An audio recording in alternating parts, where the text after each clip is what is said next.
Now, now, as the infrastructure begin to fade, when you see the jobs, S12, they're trying to take another hold. It's essential for the United States of America and the rich nation because they have elevated themselves on such high pedestal, and they're the peoples who don't believe in nobody giving them nothing, but they, through a provocation and prefab intelligence, they create a scenario that everybody is against them by using lies of deception. They gets an approval of invasion in the word of these is our enemy. But at the same time, if you look at the handwriting that have been placed up on the wall, we see the infrastructure being going down because this vehicle been sputtering years ago when they shut the oil off and embargo wouldn't allow the United States of America to sell it by the oil. When they opened the reserves up in Alaska, but Alaska doesn't have that much.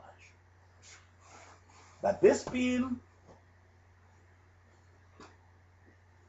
only oil reserves, the majority of the oil reserves, this becomes the dictator of the world.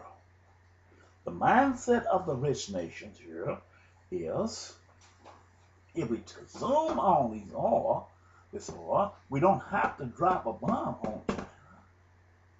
We don't have to drop a bomb on other nation because we can control all the oil, natural resources, and we can just starve any nation we want if we don't allow this oil to be bought and sold on the world market, only to us. Because if we go and take it, there could be no far from the truth. This is why God sent a prophet back here. He sent me back here to speak to the world concerning this matter. I can be found in parts of the Bible. Go to Isaiah chapter 11. He tells you that there was going to be a rod out of the stem of Jesse, which is David. David was the stem of Jesse. The rod was Jesus Christ. But he said it was going to be a branch which came out of that rod. I'm the branch that came out from Jesus Christ, who was the rod. I am a tech. He tells you that he will have quick understanding. Fear God. Ezekiel chapter 2, he tells me what I must do and how I must use his word to warn the peoples. But they let them know that they had a prophet indeed among them. God don't slip up on nobody. Even though you don't know when he's going to bring the greatest of the wrath, but before he do this, he sends out the one. But through the ignorance of the peoples and the deception of their mind, they believe in a delusion. They would rather hear a lie than hear truth. But I have to speak concerning this matter, which has been given to me by God and commanded that I do speak such words and show you things to come. Well, they believe if they take all of this oil, when he had God, Satan, in Job 1 and 2, to take the hedge around these peoples. But because they had built in let images be built in their land and placed in their land, they had removed the hedge, placed the curse on themselves, and put God, so ain't no use in having a pen city, making this vineyard out of his city, and you done let the enemy in here already. So it was done. So what the nation was going to do, once God removed this and he come in and take control of this oil, he's going to build him a fence around this city. He's going to destroy the law of Moses and replace it with the law called in Marx and called it his land.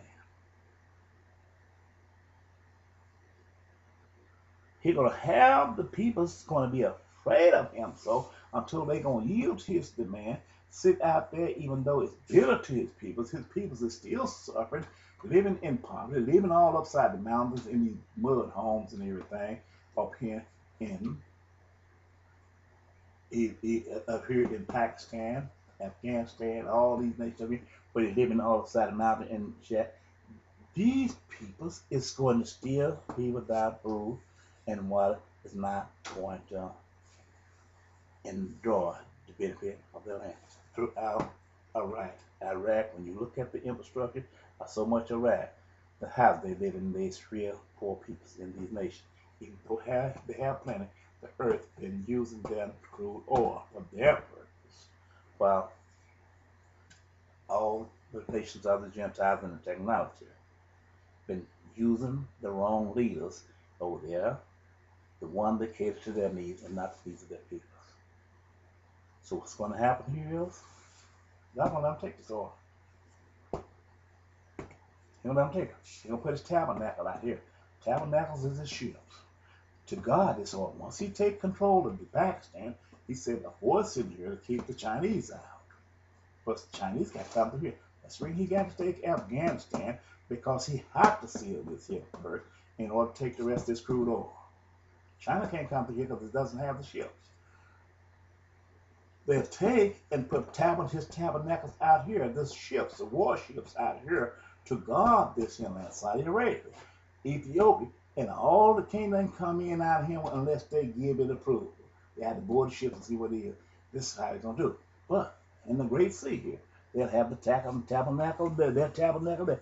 In other words, they would have taken the had God to remove the edge that was around his people in this land that he gave Abraham, but they would have put them up here and take away the law of Moses and replace it with the law called Jeremiah.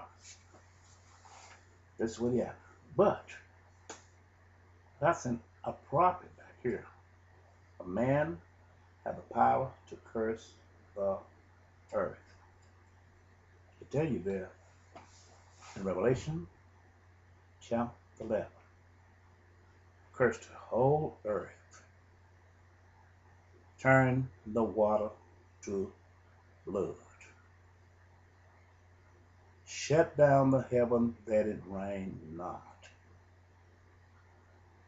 All of these things, curse to all, curse everything.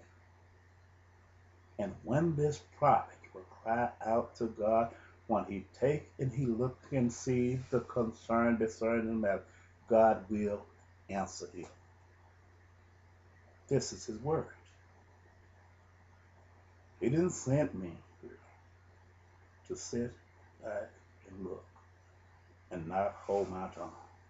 I mean, and hold my tongue, not say anything. Go back and read Ezekiel chapter 2. And he tells me to don't be like this, because his people have perished because of the lack of wisdom.